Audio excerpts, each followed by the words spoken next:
Firman yang kau dengar dari mulutku bukan dari aku, tetapi dari Tuhan yang telah mengutus aku. Itu jelas itu. Ma qultu lahum illa ma amartani bih an i'budullah rabbi wa rabbakum. Salam satu Tuhan. Para sahabat, dukung semua ya channel Densa News Muslim. Di like, di subscribe, di share sebanyak mungkin untuk supaya mencegah sahabat-sahabat kita di luar sana Tidak terpengaruh terhadap pemurtadan. Surah Al-Kafirun kaitannya dengan Matius 7 nomor 6. Boleh ya? Qul ya ayyuhal kafirun. Oke.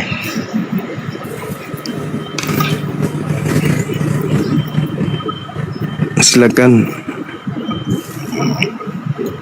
Oke, jadi kalau kafir itu dari kafaro, artinya menutup diri kan? Sebenarnya nggak ada kaitannya dengan surat Matius. Kalau ayat Al-Qurannya, Bang Jumat. Kalau yang tidak menerima Yesus sebagai juru selamat dan Tuhan, itu yang disebut menutup diri dari keselamatan. Itu namanya Bang Jumat. Enggak, maksud saya gini. Ketika orang-orang pada masa baginda Rasulullah Muhammad SAW disebut kafir, baginda Rasulullah Muhammad SAW itu dikatakan bahwa beliau diutus untuk seluruh umat manusia, dan beliau tidak mengatakan kepada orang yang ada di sekelilingnya sebagai orang kafir sebelum kemudian beliau mendakwai orang tersebut dan menolaknya. Begitu juga Yesus tidak seketika mengatakan jangan kau memberikan barang-barang yang kudus dan jangan kau melemparkan mutiara, sebelum Yesus itu menyuarakan kepada seluruh orang Yahudi bahwa sesungguhnya aku ini adalah diutus untuk kalian. Nah, setelah Nabi Isa dalam pandangan Islam dalam Al-Quran surah As-Saff bahwa beliau menyeru, ya Bani Israel, inni Rasulullahi ilaikum. Wahai Bani Israel, aku ini adalah utusan Allah kepadamu. Lalu kemudian ada sekelompok orang-orang yang menolak beliau sebagai rasul untuk mereka. Maka setelah itu Nabi Isa alaihissalam melihat pengingkaran mereka. Kalau dalam kaidah Bible, orang-orang yang ada di sekelilingnya kemudian menolaknya, bahkan melemparinya batu, lalu kemudian menuduhnya gila, lalu kemudian berupaya sampai pada ending ingin membunuh, kan gitu.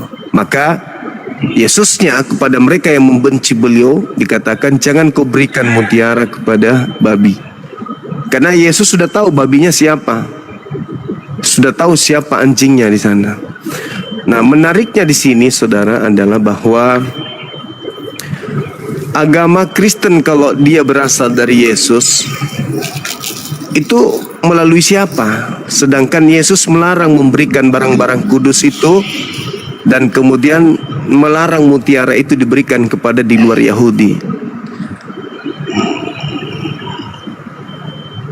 Jadi Kristen ini bocor dari mana dia? Apakah dari Yesus? Kalau dari Yesus jelas tidak boleh. Artinya bahwa dari kesimpulan saya, agama Kristen ini indungnya itu berasal bukan dari Yesusnya. Dan memang saya mendapatkan data, contoh misalnya Galatia 1:15, aku Paulus diutus kepada non-Yahudi. Berarti ketika kemudian Paulus mengatakan aku diutus kepada non-Yahudi, Paulus tidak membawa barang-barang kudus, Paulus tidak membawa mutiara ke non-Yahudi. Ya, maafkan saya kalau sampai ke sana penilaian saya terhadap keadaan ini, karena memang saya melihat tidak ada dari Kristen ini yang saya bisa nilai dari materi-materi yang ada di Bible yang bisa saya dudukkan bahwa Yesus yang mengajarkan ini, seperti misalnya ibadah Minggu, makan babi, tidak bersunat, menyembah 3 pribadi Tuhan. Saya rasa itu bukan mutiara atau bukan juga barang-barang kudus yang Yesus ajarkan. Oke. Seperti itu, Jawab, Bang. Bang Juma. Silakan. Jawab Bang Juma ya. Jawab. Jadi kalau Kristen dibilang di Alkitab pun tidak mengajarkan tentang Tritunggal, di 1 Yohanes 5 ayat 7, kemudian di Matius 28, kemudian Lukas 2 ayat 10, itu juga udah jelas sampai 11. Itu menjelaskan semuanya, Bang Juman, bahwa di situ diberitakan. Makanya kita bersuka cita atas itu, Bang Juman. Itu dijelaskan di situ. Yang Bang Juma tanyakan ada di situ, Bang Juma. Sorry, ini kenapa ini dibatasi beberapa penonton? Ini maksudnya apa ini? Gurunda, boleh pakai akun lain, Gurunda? Kok gitu terus sih? Kemarin juga Iya, gitu. kena pelanggaran itu. Oke. Ya, sebentar ya, Bang Ron ya, sebentar ya. Gurunda akunnya ada pembatasan. Saya mau ngobrol sama ente sebenarnya, Kang Kian. Sebentar, tunggu sebentar ya. Gua mau ngobrol sama lu. Mau dituntun sama gua sok? Tangan kanannya Boleh. 3, tangan kanannya 3, jangan 1, 3 tangan kanannya 3. Atas nama Bapa, Putra dan Roh Kudus. Oke.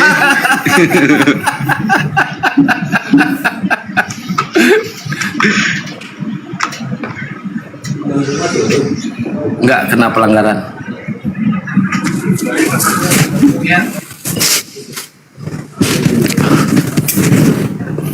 Oke, Bang. Saya kalau buka kamera ini TikTok merasa tersaingi dia.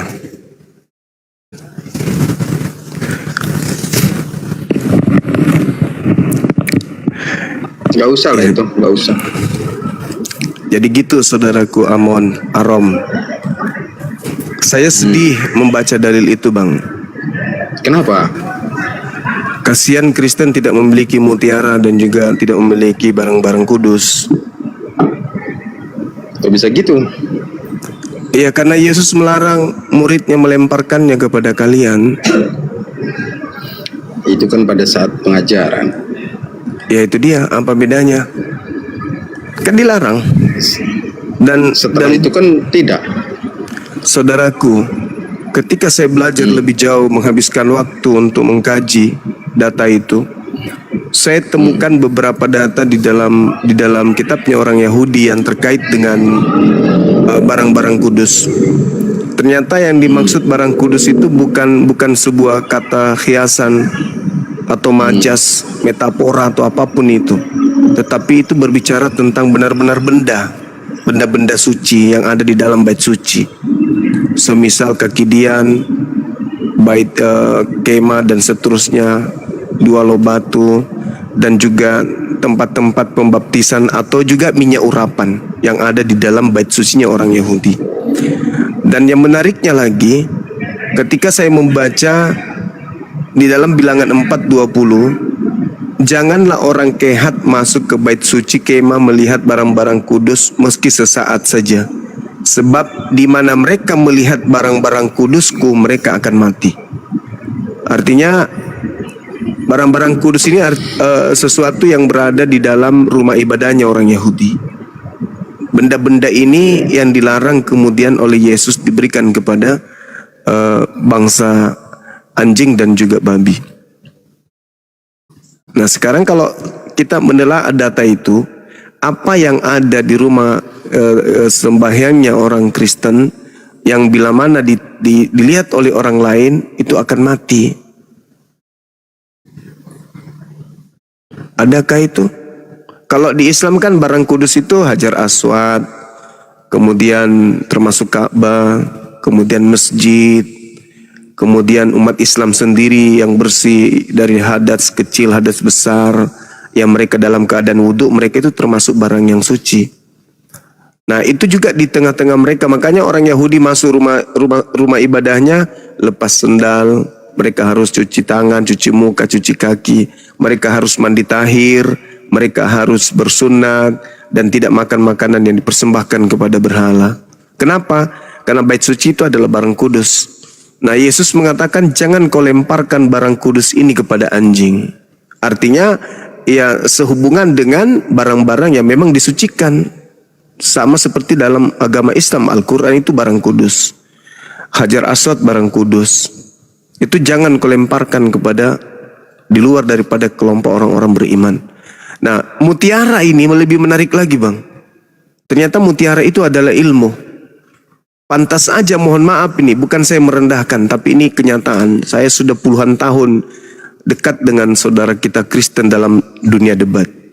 Ternyata yang dimaksud mutiara itu adalah ilmu pengetahuan, kecerdasan dalam beragama, berfungsinya akal di dalam bertuhan. Artinya bahwa jangan kau lemparkan ilmu hikmat, jangan kau lemparkan pengetahuan, jangan kau lemparkan kecerdasan, jangan kau lemparkan intisari dari akal kepada babi. Karena mereka akan menginjak-injak dan malam balik mengoyaknya. Dan itu betul. Dari keadaan yang ada saudara, orang-orang Kristen di dalam Bibelnya itu dikatakan Shema Israel Adonai Eloheinu Adonai Ahad. Ini kalau tidak bisa dipecahkan dengan ilmu, maka orang bisa menafsirkan dengan berbagai macam tafsir seenak perutnya. Ahad bisa diartikan kesatuan, sekutu dan seterusnya. Nah kenapa itu bisa terjadi? Kenapa? Sekali lagi saya mengatakan, saya menemukan data di dalam Bible. Ternyata Paulus ini memang misinya adalah mematikan akal manusia. Sehingga mutiara itu memang betul-betul nggak ada di Kristen. Apa buktinya? Maria melahirkan apa? Manusia. Namanya siapa? Yesus. Apakah kau menyembah manusia? Tidak. Lalu siapa nama sembahanmu? Yesus. Tuh. Mutiara hilang. Hikmat itu hilang. Ilmu itu hilang. Karena Yesus memang melarang. Ketika Yesus mengatakan kasihi Tuhanmu dengan akal, ternyata akal ini mutiara. Dan itu bisa kita lihat di dalam kitab Ayub. Di kitab Ayub ada di Amsal 3 nomor 13-15, mutiara itu ternyata adalah ilmu pengetahuan.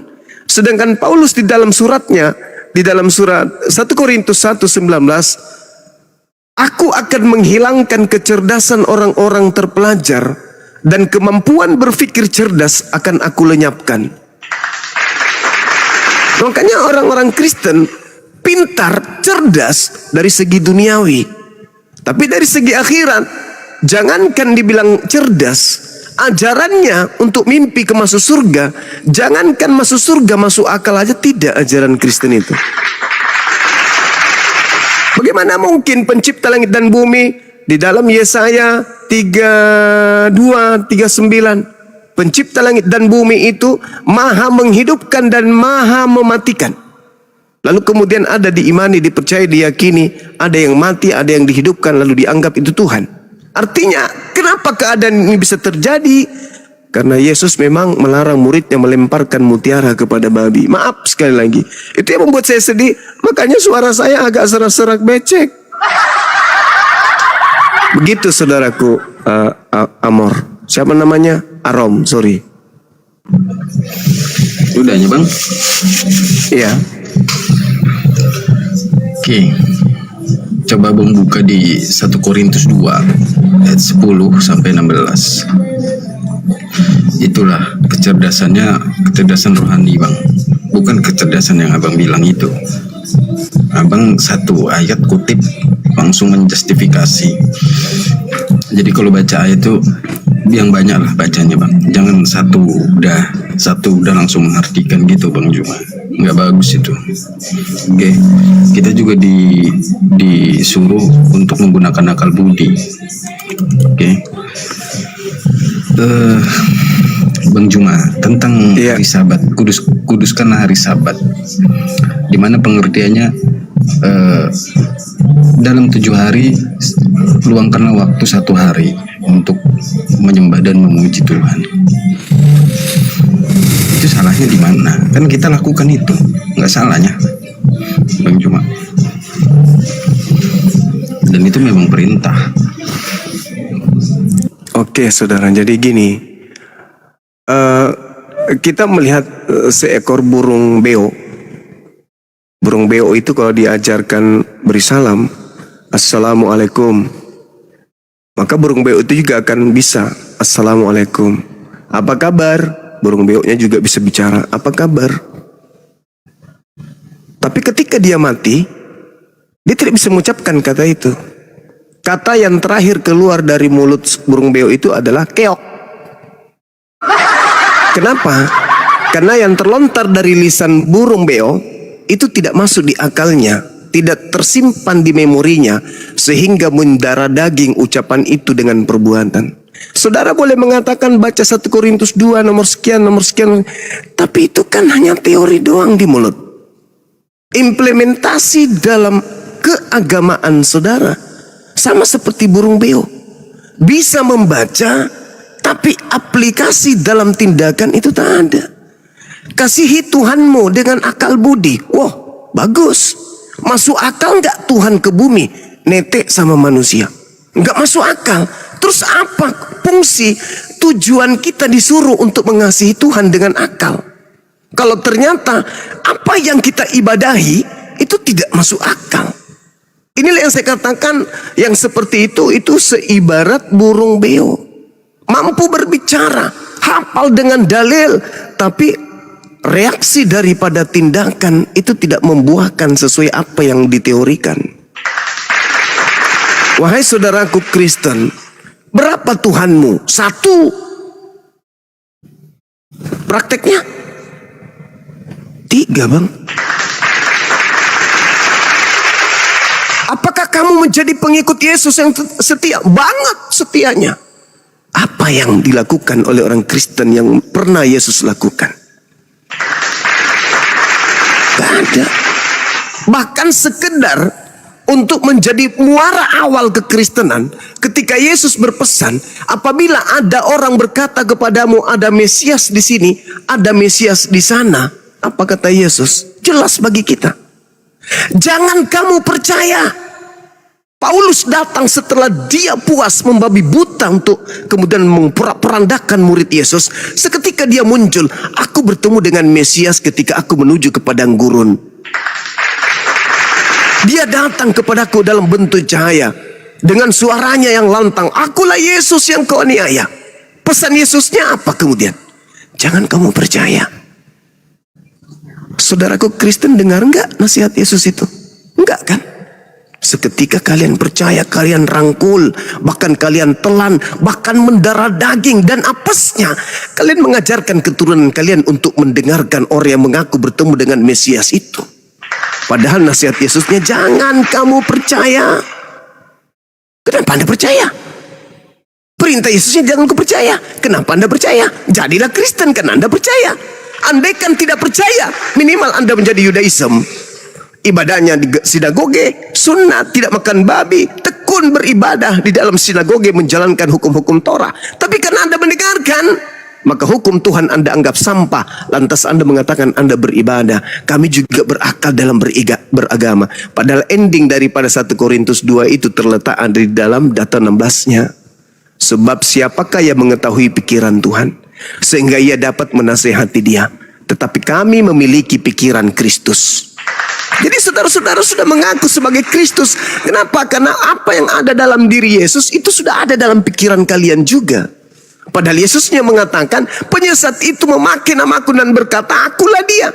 Dengan Anda mengatakan pikiran Kristus ada di dalam kalian, berarti apa yang dipikirkan Kristus, baik sebelumnya, saat itu dan setelahnya, itu juga ada pada diri kalian. Dengan kata lain, kalian juga mengaku dan merasa sebagai Kristus itu sendiri. Maka wajar para apologet Islam menghindari kalian dalam hal beragama. Kenapa? Ya kami harus menghindari diri kami dari Kristus-Kristus palsu ini. Sekira begitu saudaraku Arom, kalau Anda mengasihi Tuhan dengan akal budi, maka mari kita berpacu di dalam akal dalam beragama ini. Anda mudah-mudahan panjang umur, Bang Suma panjang umur. Setiap hari kita ketemu, mari kita berpacu. Siapa di antara kita yang berakal dalam beragama? Silakan. Oke, Bang Juma. Thank you, Bang Juma. Sama-sama. Tapi, ini ya, Bang Juma ya. Kalau di kami kan percaya sesuai Yohanes 14 ayat 6. Kemudian itu juga korelasinya dengan Kisah Para Rasul 4 ayat 12. Jadi kita berpatokan dengan itu juga, bahwa semuanya sudah direncanakan sesuai dengan Lukas 2 ayat 10 juga sampai 11. Itu rencana semua, Bang Juma. Jadi sudah direncanakan dari kitab Yesaya. Itulah yang kita pegang, Bang Juma. Oke, saudaraku. Jadi gini, pola kita di sini adalah mutiara. Mutiara itu adalah akal. Kalau kita berbicara mengenai akal, kaitannya dengan kisi-kisi atau referensi yang kita gunakan dalam beragama, maka tindakan kita dalam berteori praktek harus berujung kepada kitab suci. Karena kita nggak ketemu Yesus lagi kan, seperti kami tidak bertemu dengan Nabi Muhammad lagi. Maka apa yang menjadi buah karya dari dua manusia mulia ini? Nabi Muhammad Al-Quran, Yesus apa? Kan itu dulu. Kita berakal bukan? Ya, kita berakal. Oke. Siapa di antara kita yang akan kita jadikan panutan dalam beragama? Orang Kristen, saudaraku Kristen, Yesus. Umat Islam sudah tentu yang mulia, baginda Rasulullah Muhammad SAW. Tapi Nabi Muhammad meninggalkan kepada kami Al-Quran. Kami nggak yatim, Bang. Di saat kami tidak melakukan suatu hal yang mungkin menurut kami kebingungan dalam beragama, kami kembali kepada Quran. Kami seakan hidup dengan sesama dengan Nabi kami. Apa yang kami lakukan dalam beribadah, seakan-akan kami bersama dengan Nabi kami. Ucapan beliau pada masa beliau hidup, seakan-akan masih ada di kuping kami melalui kitab suci yang diwariskan kepada kami. Al-Quran. Sehina apapun mulut orang menghujat beliau, sehina apapun beliau dalam pandangan orang-orang non-muslim terhadap beliau, kami lebih tahu kenapa yang terlontar dari lisannya masih kami genggam hari ini. Jadi hujatlah sejauh-jauhnya, sehebat-hebatnya, tetap yang tahu beliau kami. Kitab suci beliau ada di kami, lisan beliau ada di kami, tindakan beliau ada di kami. Dan boleh orang Kristen kaji, silakan Anda belajar tentang Islam, kaji sekali-kajinya, sedalam-dalamnya. Temukan kalau ada kehilapan, ada kesalahan beliau. Jangan hanya mendengarkan orang-orang yang membencinya tanpa ilmu. Jadi kami berislam karena Nabi Muhammad sumbernya. Beliau yang mewariskan Al-Quranul Karim. Anda mengatakan Kisah Para Rasul 4 nomor 16. Anda mengatakan Yohanes 14 nomor 6 dan seterusnya. Boleh. Tapi bukankah itu hanya hasil penyelidikan orang-orang yang Yesus sendiri tidak memberikan validasi, Yesus sendiri tidak memberikan legitimasi? Lantas orang berakal mendudukkan sebuah buku karya orang yang Yesus sendiri tidak memberikan legitimasi terhadapnya, mau dijadikan sebagai jalan untuk menuju kepada surga? Itu hayalan, kurasa. Itu hayalan, Bang. Kenapa? Al-Quran mengatakan ketika ditanya sosok Nabi yang lahir tanpa ayah ini, wa iskalallahu ya Isa a'anta qulta linnas, apakah ente yang mengajarkan, apakah mulutmu itu yang berbicara untuk menyembah engkau selain daripada aku kepada manusia? Apa kata beliau dalam Al-Quran? Qala subhanaka ma yakunu li an aqula ma laysa li bihaqqa. Saya bukan menolak dan saya tidak pernah terlontar dari mulut saya kitab orang Kristen itu palsu, enggak. Saya malah lantang mengatakan kepada umat Islam, kitabnya saudara kita Kristen itu asli. Asli terjemahan dari catatan-catatan wartawan yang melakukan penyelidikan tentang kisah-kisah Yesus. Kisah yang cakupannya antara Yesus dengan muridnya, antara Yesus dengan Tuhannya, antara Yesus dengan ajarannya. Maka muncul kemudian pengajaran di dalamnya. Yesus berkata, aku Yesus Mesias tidak berkata-kata dari diriku sendiri, melainkan apa yang aku dengarkan dari Tuhanku, itu yang aku katakan, yang aku sampaikan. Ma qultu lahum illa ma amartani bi ani abudullah rabbi wa rabbakum. Dari mana nabiku tahu coba? Dari mana Rasul Muhammad SAW tahu? Beliau tidak membaca Torah, beliau tidak membaca Injil, beliau bahkan tidak membaca terjemahan-terjemahan kitab Bible dalam bahasa Arab. Dari mana beliau tahu? Sedangkan ini diurai kemudian umat Islam se-Indonesia pun tak tahu, tanpa melalui lisan para apologet Islam Indonesia, bahwa ternyata Yesus pernah berkata demikian, firman yang kau dengar dari mulutku bukan dari aku, tetapi dari Tuhan yang telah mengutus aku. Itu jelas itu. Makultu lahum illa ma amartani bih ani abudullah rabbi wa rabbakum. Aku tidak punya hak mengatakan sesuatu dari diriku sendiri. Apa yang aku katakan kepada kaumku adalah apa yang diperintahkan untuk aku katakan. Sembahlah Allah Tuhanku dan Tuhanmu. Wahai Maria, jangan kau sentuh aku. Katakan kepada saudara-saudaraku bahwa aku akan pergi kepada Tuhanku dan Tuhanmu. Itu bung. Saya tidak mengada-ngada dalam hal ini, enggak. Untuk apa? Jadi silakan Anda dengan Kristen Anda, dengan kegagahan Anda, silakan. Silakan Anda mati dalam keadaan kekristenan. Tapi ketika kita berbicara mengenai akal dalam beragama, apakah Anda tidak munafik dan apakah Anda tidak zalim ketika Anda mencoba untuk berbicara dengan diri Anda sendiri? Wahai si fulan, betulkah kau yakin bahwa ini firman Tuhan? Betulkah kau yakin bahwa ini berasal dari Yesus? Dengan dasar apa kamu yakin? Atau kamu hanya terdoktrin dan terdogma ajanya? Berbeda dengan mereka orang-orang Islam. Apa yang terlontar dari mulut Nabi Muhammad dihafalkan oleh para sahabat-sahabatnya. Apa yang dihafalkan oleh para sahabatnya dibukukan kemudian oleh mereka, sampai kemudian mereka mendapatkan ijazah, penghargaan, title sebagai pengajar untuk melanjutkan misi keislaman.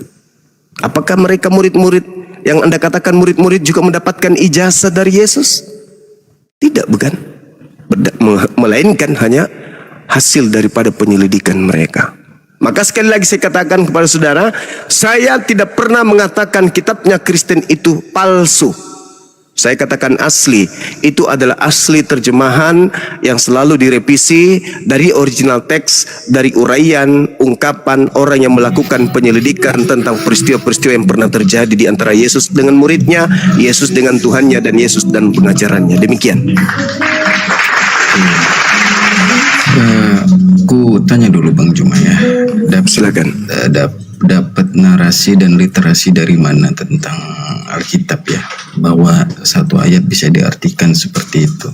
Coba kalau yang Kisah Para Rasul 4 ayat 12 Bang Juma, itu kalau dari Bang Juma sendiri pandangannya seperti apa Bang Juma? Yang data nomor 12-nya. Yes. Oke. Keselamatan tidak ada di dalam siapapun selain di dalam Dia. Sebab di bawah kolong langit ini tidak ada nama lain yang diberikan kepada manusia yang olehnya kita dapat diselamatkan. Ini maksud penulis Lukas ini apa? Dia ingin mendoktrin orang-orang non-Yahudi bahwasanya tidak ada keselamatan selain daripada Dia. Tapi saudaraku, sekali lagi, kalau kita kembali kepada akar kita sebagai manusia itu kan pembeda dengan hewan. Apa itu akal? Sepakat kita di situ. Apa kemudian yang diterangkan oleh Yesus sendiri dalam Matius 21 nomor 31? Coba Anda telah di situ.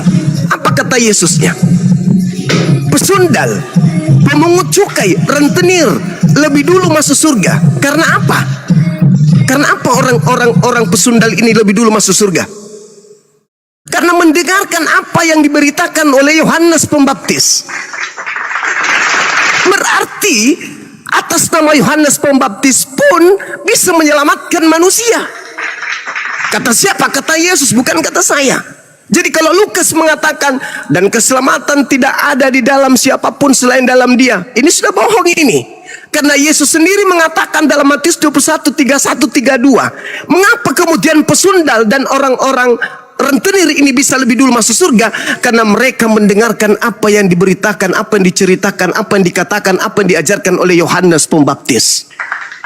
Halo, berarti gagal kisah yang dibentuk oleh Lukas. Karena ternyata Yesus sendiri yang lisannya yang ngomong nih. Sekali lagi saya tidak mengatakan palsu, tapi penulis yang menyusun itu dari hasil kesaksian. Konon Yesus berkata, pesundal, pemungut-pemungut cukai lebih dulu masuk surga dikarenakan mereka percaya kepada Yohanes Pembaptis. Gugur kan? Lukas 4:12. Gugur. Gimana? Gini ya Bang ya, kan itu Ya, korelasinya, itu kan korelasinya di Lukas 2 ayat 11 Bang harusnya Bang. Kenapa jadi lari-lari ke mana ya? Di situ kan terlahir bagimu juru selamat Bang. Namanya juru selamat ya yang pegang keselamatan Bang. Saudara, Enggak, ini kan dari kisah para rasul tadi itu kaitannya dengan Lukas 2:11 Bang. iya, saya ngerti saudaraku. Saya ngerti pada hari ini telah lahir bagimu juru selamat, manusia yang diurapi Tuhan di kota Daud. Juru selamat. Memang Yesus itu juru selamat. Nah, itu Betul. tahu. Nah, lalu bagaimana dia menunjukkan cara selamat itu? Syaratnya apa? Pertama harus Bani Israel. Itu dulu. Aku diutus hanya kepada domba yang sesat dari umat Israel. Itu dulu. Makanya tak ada lontaran ucapan Yesus itu yang pernah memanggil kepada seluruh umat manusia selayaknya Nabi Muhammad. Ya ayuhan nas, ya ayuhan nas, ya ayuhan nas. Tak ada. Yesus, ya Bani Israel, ya keturunan ular-ular, ya keturunan ular beludak, wahai kau orang munafik, wahai kau ahli Taurat, ahli kitab, wahai kau orang Farisi. Tidak pernah dia mengatakan ya Bani Adam. Yesus juru selamat, betul, itu iman kami. Itu iman kami umat Islam. Ya Bani Israel, inni Rasulullahi ilaikum. Yesus itu juru selamat, betul. Benar itu. Kami tidak sedikit pun ragu tentang itu. Iman kami gugur kalau kami tidak beriman Yesus itu juru selamat. Tapi bagi kaumnya, bagi kaumnya. Enggak bang. Kalau saudara harus boleh tunjukkan di mana Yesus mengaku aku diutus kepada seluruh umat manusia. bukan dari dia langsung, tapi dari muridnya bang. Atau di 2 Petrus ya, 2 Petrus 3 10 sampai 18. Banyak, enggak dia langsung memang. Pada saat pengajaran ya, pada saat pengajaran itu enggak ada, memang enggak ada. Oke. Tapi kan artinya dia punya murid bang. Ya, lanjut. Cuma percaya nggak sama murid-muridnya? Kalau saya, Anda katakan percaya kepada murid, mohon maaf nih. Kalau di dalam Al-Quran, man ansari ilallah, siapa di antara kalian yang akan membantu saya mengajarkan ajaran Allah, kan gitu. Saya menemukan data bang, di dalam Markus 1 nomor 14, Yesus mengajarkan Injil Allah. Di dalam Kisah Para Rasul 8:53, Filipus mengajarkan Injil Yesus. Yohanes 1 nomor 30 berapa itu? 35. Kalau nggak salah 43. Yesus mengatakan, Filipus ikutlah denganku. Yang dipanggil oleh Yesus bukan Lukas, yang dipanggil bukan Markus, bukan Petrus, bukan Yohanes, bukan Paulus, tapi yang dipanggil Filipus. Filipus ikutlah denganku. Karena sifat daripada Bible ini hasil penyelidikan, maka tak ada kemudian kekuatan bagi saya untuk percaya bahwa itu adalah ajaran Yesus murni. Ajaran Yesus yang dikumpulkan oleh orang-orang, yes, saya katakan tadi itu asli, bukan palsu. Tapi ajaran Yesus yang murni, yang disebut sebagai Injil Kerajaan Allah, yang diberitakan di Galilea pada saat kemudian Yohanes Pembaptis itu ditangkap, dipenjara, itu beda. Kisah Para Rasul 8 nomor 35 itu yang mengatakan bahwasanya Filipus memberitakan Injil Yesus setelah Filipus bersama dengan Yesus di Galilea mengajarkan Injil Kerajaan Allah. Pertanyaan saya, mana Injil Filipus? Itu dong. Injil Filipusnya mana? Karena Yesus mengatakan apa? Aku tidak berkata-kata dari diriku sendiri. Lawang dihargai dong itu, Bang. Dihargai dong itu. Dihargai dong itu. Oke lah, kita tidak bisa menemukan kemudian firman yang langsung dari mulut Yesus. Tapi bukankah penulis Yohanes mengatakan, segala firman yang engkau berikan kepadaku telah aku sampaikan kepada mereka. Telah aku sampaikan kepada mereka. Nah, kita penasaran nih, apa endingnya kemudian setelah murid-muridmu menerima segala firman itu? Kita ngintip. Ternyata kata Yesus, oh, muridku setelah menerima segala firman itu, mereka telah percaya bahwa aku adalah yang diutus oleh Tuhan. Berarti murid-murid setelah dia rangkul semua firman dari A sampai Z, sejak Yesus menerima wahyu pertama sampai wahyu terakhir, Yesus berikan kepada muridnya, ending dari kepercayaan, keyakinan murid Yesus bahwa Yesus itu hanya utusan Tuhan, Bung. Rasulullah. Itu. Jadi sepakat itu sepakat, Bang. Terus Itu kenapa kenapa di gereja disembah utusan Tuhan ini? Ini, Bang, ya. Kan itu pada kemanusiaannya, Bang. Nah, ini kena ini. Kemanusiaannya. Kena kita ini. Ini akal tadi. Kita tadi kan akal tadi. Kita cerita akal ini. Jelas di Filipi 2 ayat 6 sampai ayat 8 itu kan dijelaskan itu, Pak. Oke. Jadi kemanusiaannya dia merendahkan diri. Oke, saudaraku. Tapi makanya itu dia kok disebut utusan. ya, oke. Tapi di situ, saudara, ketika Krishna atau Zeus atau kemudian Hermes turun ke bumi di tengah-tengah Athena, dia tidak disebut sebagai utusan. Mereka disebut dewa. Dewa yang turun ke bumi. Karena Anda masih ada unsur Yahudinya, apa yang terjadi? Oh, dia adalah manusia yang setengah manusia, setengah Tuhan. Tapi kalau orang-orang Roma Athena, coba Anda lihat bagaimana Paulus ketika datang di Kisah Para Rasul 14, nomor 10, nomor 11, nomor 12. Adakah dia dikatakan ini adalah manusia sepenuhnya dan sepenuhnya dewa? Tidak. Seketika mereka datang membawa lembu mempersembahkan kepada dewa Hermes, yaitu Paulus. Apa katanya? Dia adalah dewa yang turun ke bumi. Nah, Filipi 2 nomor 6 kan begitu. Dewa mengosongkan dirinya, tidak mempertahankan kedewaannya, melainkan mengosongkan dirinya, mengambil rupa hamba. Tuh, dewa mengambil rupa hamba. Dewanya yang mengambil rupa hamba, mengosongkan dirinya. Mengosongkan, menghilangkan kedewaannya, lalu menjadi manusia, lalu taat sampai mati di atas tiang salib. Nah, kalau pola Yesus beda. Kenapa? Karena Anda masih terikat oleh ajaran Yesus.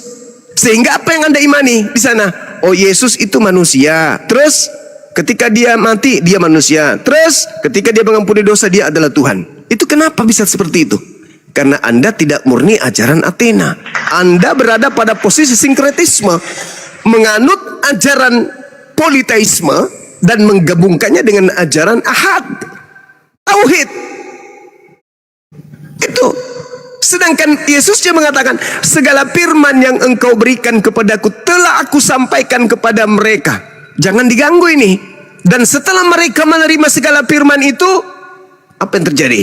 Mereka percaya bahwa engkaulah yang telah mengutus aku. Engkau yang mengutus aku, bukan aku yang mengutus aku. Apa buktinya? Yohanes 8:42. Aku datang ke muka bumi menjadi manusia bukan atas kehendakku. Lah, lalu atas kehendak siapa? Ya kehendak Bapakku. Kalau Filipi 2 bagaimana? Aku datang ke atas muka bumi atas kehendakku. Nah, beda. Berarti yang Anda katakan Yesus itu, ketika Anda mengatakan dia adalah Tuhan, Anda lari kepada dewa Athena. Ketika Anda mengatakan dia manusia, Anda lari kepada nabi yang datang kepada Bani Israel, Yesua HaMasiah. Itu fakta itu. Coba sekali lagi, coba dengarkan pelan-pelan saudaraku. Yohanes 8 nomor 42. Si Yesus anak Maria berkata, Aku keluar dari Bapa. Sebab aku bukan datang atas kehendakku sendiri. Nah itu, bandingkan itu. Kalau Filipi 2 nomor 6, nih, coba Anda dengar. Theos telah mengosongkan diri, tidak mempertahankan keteosannya, melainkan mengosongkan diri, lalu mengambil rupa manusia. Manusia ini kalau dia sedang bicara, apa katanya? Aku datang menjadi manusia atas kehendak siapa? Ya kehendak dia sendiri. Kenapa? Karena Theos yang mengosongkan diri. Sedangkan kalau Yesus, aku datang bukan atas kehendakku sendiri. Kenapa? Karena Bapa masih ada di langit, masih ada di surga. Sedangkan kalau Filipi 2, Bapa sudah tak ada di surga, Bang. Bapa sendiri yang mengosongkan diri dan mengambil rupa manusia. Oke, jelaskan itu ya Bang ya. Ya, silakan. Jelaskan itu pelan-pelan Bang Juma ya. Silakan. Jadi ketika di Filipi 2 itu kan memang kalimatnya jelas. Dia nggak mungkin menyebut dirinya datang dengan diri sendirinya. Itu nggak mungkin Bang. Karena dia nggak punya sifat seperti itu. Karena dia mau mengakui dirinya Tuhan aja, itu diuber-uber orang Yahudi Bang. Makanya ketika di surat Paulus barulah diceritakan semuanya. Gitu loh Bang.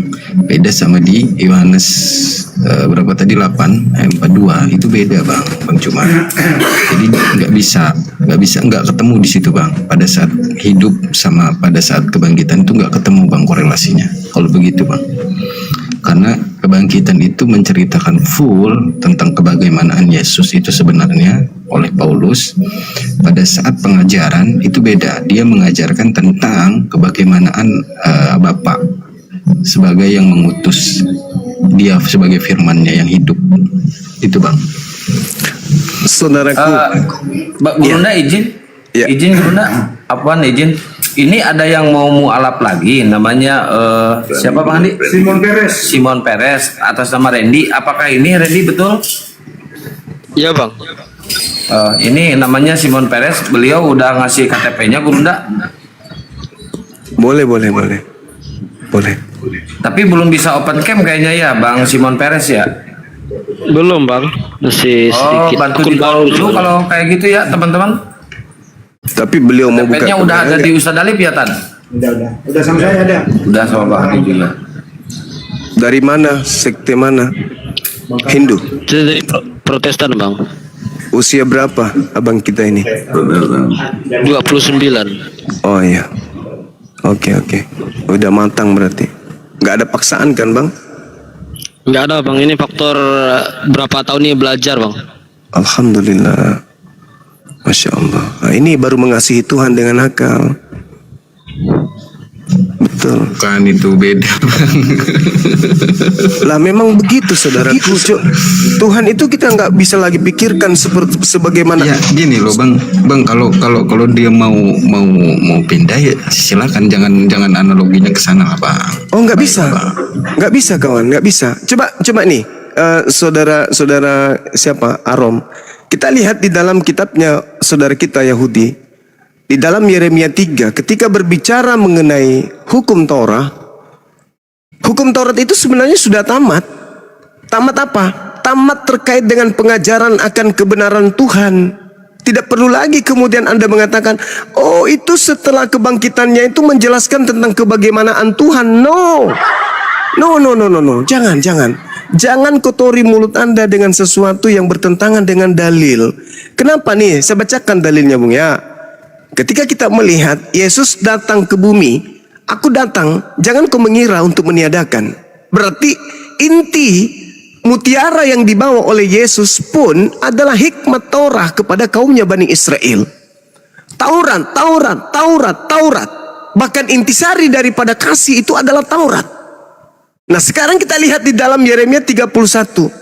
Apa yang dikatakan di sana? Nomor 31 sampai 34. Sesungguhnya akan datang waktunya, demikianlah firman Tuhan, aku akan mengadakan perjanjian baru dengan kaum Israel dan kaum Yehuda. Sekali lagi, kaum Yehuda, kaum Israel perjanjian baru, bukan dengan orang Roma, bukan dengan orang Yunani, bukan seperti perjanjian yang telah kuadakan dengan nenek moyang mereka pada waktu mereka aku pegang tangannya untuk membawa mereka keluar dari tanah Mesir.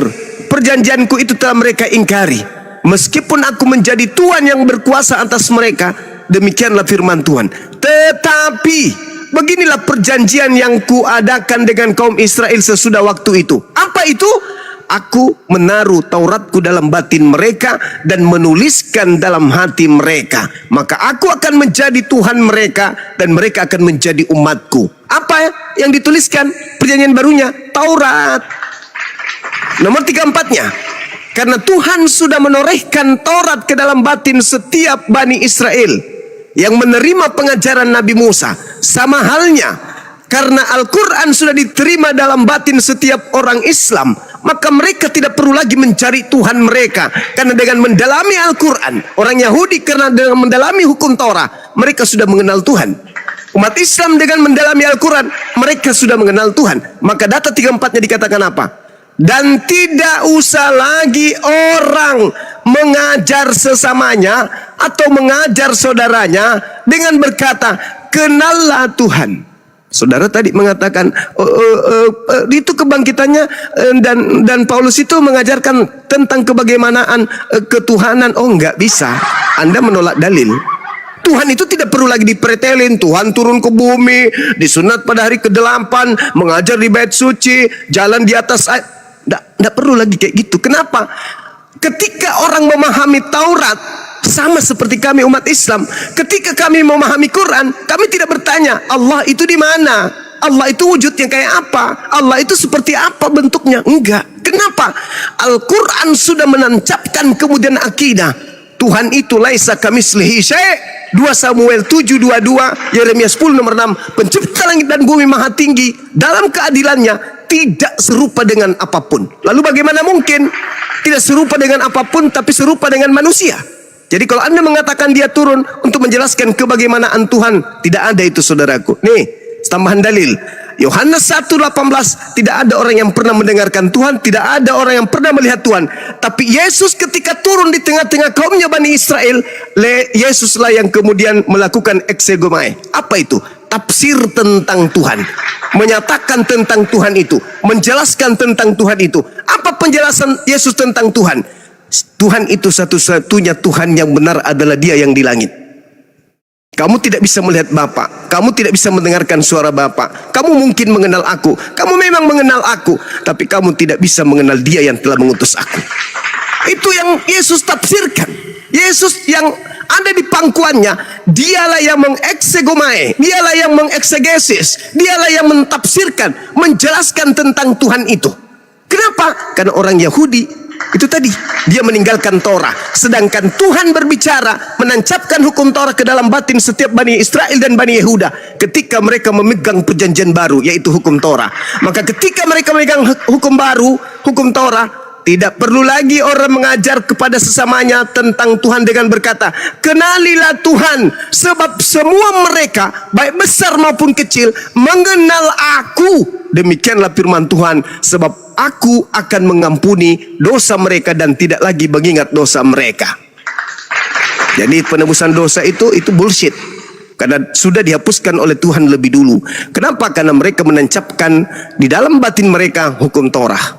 Makanya orang Yahudi itu coba, mana di sinagoge mana Tuhannya mereka? Sama di Islam, mana Tuhannya mereka? Anda tidak melihat Tuhan itu, tapi umatnya, umat Yahudi, umat Islam selalu merasa dilihat oleh Tuhannya, selalu merasa diterawang oleh Tuhannya, selalu merasa diawasi oleh Tuhannya. Karena Tuhan mereka maha mendengar, maha melihat, bukan dilihat, bukan didengar, bukan mendengar atau didengar atau butuh telinga untuk mendengar. Itu saudaraku. Jadi mohon maaf, mungkin kita konsen dulu kepada saudara Randy. Sahabat-sahabat yang ada di bawah tolong di follow kalau saudara Randy mau buka kamera, biar beliau kita beri ruang untuk bersyahadat dulu menjadi pengikut Yesus yang setia, kan gitu. Belum bisa open cam, Bang. Iya, tapi kalau sudah bisa buka. Belum bisa nih, Bang. Maksud saya teman-teman kita follow sampai 1000, habis itu abang bisa buka, boleh ya? Boleh, Bang, boleh, Bang. Oh ya Ini udah. ada sedikit keganjalan di pikiran sih, mau tanya ke Bang Arom. Silakan. Ya, selamat malam Bang Arom. Malam. Dibesarkan, Sebentar Bang. sebelum bertanya, Biar yang kecil. mohon izin Ikhwan Fillah juga yang di bawah, terutama saudara-saudara kita yang muslim, bantu di follow ya. Di follow akunnya itu minimal sampai 1000 biar bisa open cam beliau. Ya, biar dia bisa open cam. Jadi nanti kita syahadatnya secara open cam. Bukan gift ya Ikhwan Fillah, tapi di follow akunnya. Oke, biar cepat target ke 1000. Oke, silakan Bang Randy dan Bang Arom atau guru lanjut. Ya, begini ya Bang Arom, kemungkinan ada sedikit permainan analogi lah Bang.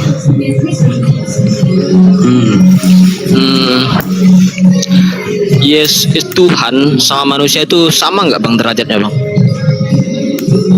Beda. Sangat jauh berbeda kan Bang? Beda. Kita analogikan seperti ya Bang. Umat Kristen menganggap Tuhan turun menjadi manusia yang bernama Yesus. Betul. Jika kita analogikan seperti ini, manusia adalah Tuhan dan hewan adalah manusia. Hewan tidak mempunyai akal dan manusia mempunyai akal. Pantas atau sesuai atau tidaknya manusia yang mempunyai akal ingin menyelamatkan hewan yang tidak mempunyai akal dengan menjelma menjadi hewan itu. Pertanyaanmu yang nggak masuk akal. Loh, kok nggak masuk akal Bang? Karena gini, manusia tidak Jelas-jelas itu manusia nggak. Hewan itu tidak pernah dituntut apapun di dunia. Jadi ngapain Iya, Bang. diselamatkan? Jadi ngapain diselamatkan? kita bermain analogi Bang. Kayak gini, misalnya Abang Nggak, melihat salah, hewan salah analogimu. Salah analogi. Loh. Kalau hewan itu nggak perlu diselamatkan karena dia nggak dituntut apapun. lah, jika Abang melihat hewan itu terjebak, Abang ingin menyelamatkan hewan itu, masa Abang menjelma jadi hewan? Sedangkan Abang bisa bertindak dengan menyelamatkan hewan itu, melepaskan dia dari perangkap atau segalanya. Kenapa harus menjelma jadi hewan itu untuk menyelamatkannya? Nah, itulah ilmu kemanusiaan. Beda sama ilmu ketuhanannya beda. Jadi Nah, justru nggak itu, sampai Bang. kesana, Randy, analoginya Justru itu, Bang. nggak sampai ke sana. Manusia yang mempunyai dosa, manusia yang tidak suci, yang mempunyai keterbatasan, pantaskah dijadikan Tuhan? Sedangkan kita tahu definisi Tuhan itu hal yang zat yang tidak bisa melampaui akal, tidak bisa mencakupi ruang dan waktu. Izin ya sebentar. Bang Randy bisa turun dulu. Bang Randy turun dulu, keluar dari TikTok. Habis itu masuk lagi, naik lagi di sini. Insya Allah bisa open cam ya. Turun Ya, dulu Bang, ya, Bang Bang. Randy. Ya. Ya. Nah Bang, kalau minta izin, sama Gurunda dulu. Ya. minta izin sebentar Bang, mau dengar penjelasan Bang Arom tadi Bang tentang Oke, jadi analogi itu. kau salah mengartikannya. Kalau manusia jadi Tuhan itu nggak mungkin. Tapi kalau Tuhan menjadi manusia, ya bisa aja. Kenapa enggak? Berarti begitu juga tadi Bang, yang manusia menjadi hewan untuk menyelamatkan hewan itu yang terperangkap. Kan seperti itu Bang analoginya Bang. Hewan itu tidak dituntut apapun, Randy. Kenapa jadi kau nuntut harus jadi hewan? Kau aja jadi hewan. Kenapa rupanya? Loh, kita kan bermain Khotbah 31, manusia dan hewan nasibnya sama. analogi Bang. Itu beda, Bang. Kita bermain analogi Bang. Tuhan, Analogimu salah itu, Randy. lah, Tuhan bisa nggak diukur dengan ruang dan waktu Bang? Tuhan, apakah Tuhan terbatas? Apakah Tuhan Makanya, terbatas? Mungkin gini, Randy ya, aku kasih tahu samamu ya. Tapi kalau kau mau pindah, ya silakan, nggak masalah. Ya, malah kalau kau menemukan kebenaran di situ ya semoga kau jadi muslim yang lebih taat gitu loh.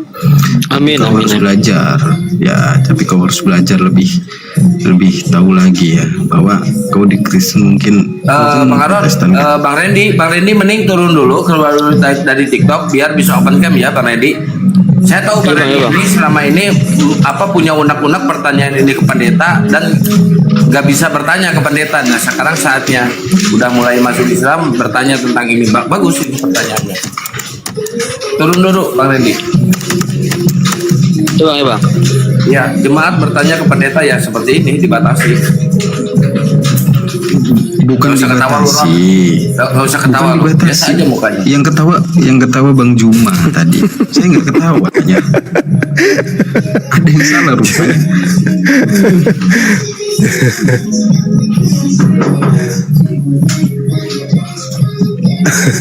Nggak apa-apa ya, saya doakan dia semoga makin paten ya di sana.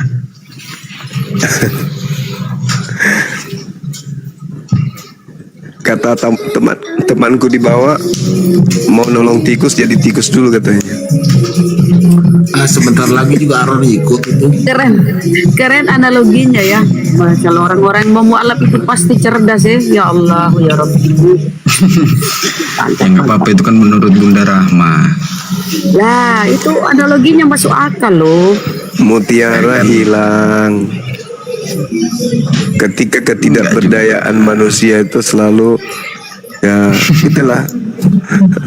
Kita nggak bisa kemudian memikirkan manusia nggak bisa jadi Tuhan, yakin itu Bang. Jadi manusia nggak bisa lah. Oke, kita boleh buktikan 5 menit. Masih tidak bisa open cam Bang.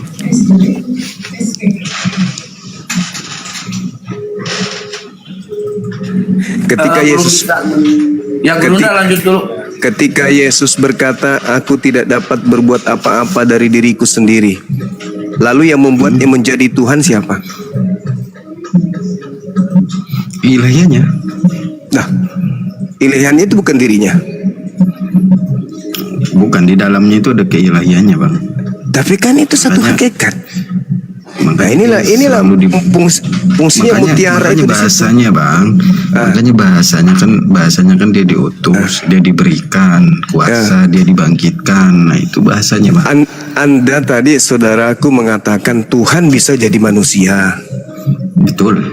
Nah berarti Tuhan ini sudah jadi manusia kan? Di dalamnya. Iya dia sudah jadi manusia kan?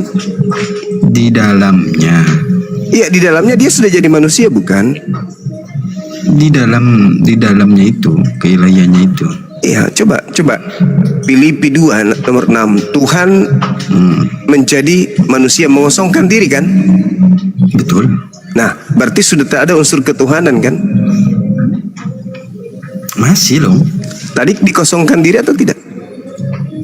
Abang baca itu Yohanes 1:5 ayat 7 itu Bang. Enggak, yang Maksudnya, Filipi.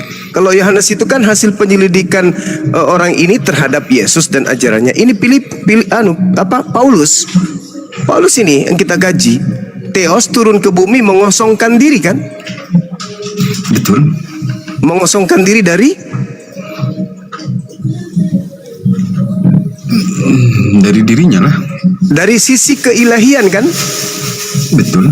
Nah, berarti sudah tak ada lagi keilahian pada saat dia jadi manusia kan? Masih dong Bang. Tadi dia mengosongkan diri, wahai saudaraku, kasihilah Tuhan dengan akal. Tadi dia mengosongkan diri kan? Itu melekat Bang, melekat. Tadi mengosongkan diri kok melekat? Mana yang betul? Wahai akal, di manakah kau Jadi gini. dijual? Aku ingin belikan saudaraku arom akal. Mengosongkan diri saudaraku tidak mempertahankan keilahiannya, melainkan mengosongkan diri dan menjadi hamba, lalu mengambil rupa manusia.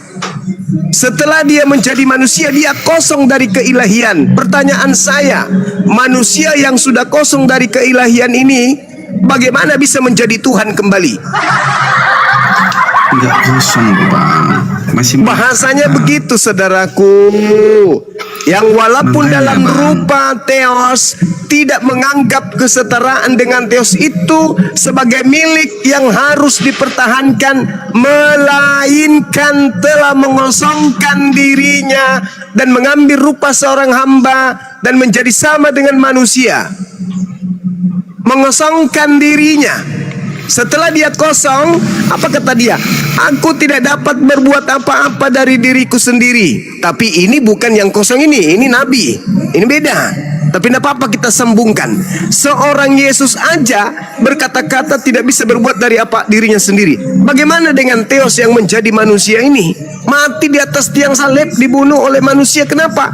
Karena dia tidak bisa lagi berbuat apa-apa. Tidak ada lagi keilahian pada dirinya. Dia murni 100% manusia. Pertanyaannya, manusia 100% yang mengosongkan diri jadi manusia ini, siapa yang menjadikannya menjadi Theos kembali? Siapa yang menjadikannya Theos kembali? Oke, makanya lah dia bangkit, Bang. Kalau nggak bangkit ya nggak mungkin jadi Tuhan, Bang. Ya, saudaraku, Roma 14:9. Untuk itulah Yesus mati agar ia dibangkitkan oleh Tuhan. Dia manusia yang dibangkitkan oleh Tuhan untuk menjadi Tuhan bagi angkatan jahat. Nah, Tuhan mana yang membangkitkan Yesus? Bapak, Lah, yang tadi yang menjadi manusia siapa? keilahiannya, makanya belajar teologi, Bang. Teologi itu belajar itu, Bang. Itu teologi atau teologi? Itu teologi itu namanya. Menghina namanya, Bang. Bukan menghina, saudara. Teologi itu bahasa gaul. Teologi itu artinya ilmu yang pelajari ketololan. Ilmu yang mengantarkan orang tersebut yang belajar ilmu tersebut menjadi tolol. Bagaimana Anda mengatakan ada sisi keilahian, sementara yang menghidupkan si ilahi yang adalah Bapa mengosongkan dirinya menjadi anak. Si anak tidak mempertahankan tadinya kebapaannya, melainkan dia tinggal anak saja. Nah, ini anak ketika ingin kembali menjadi Bapa, siapa yang menjadikannya jadi Bapa? Bukan jadi Bapak, Bang. Dia tetap firman. Lah, Tuhan Anda berapa sih, kawan?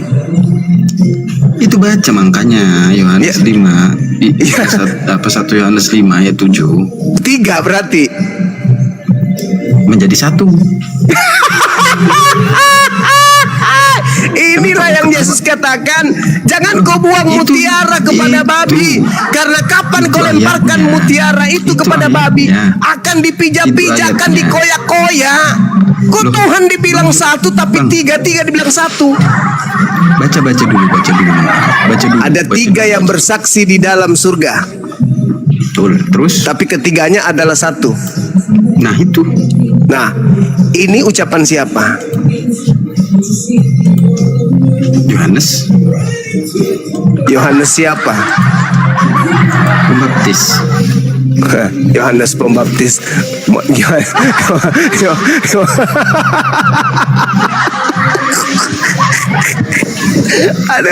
Ada para saudaraku ini, para. Ini dalil original teksnya tidak kita temukan di kodeks manapun. Ini di penambahan ini. Betul. Tapi kan itu Allah, gimana?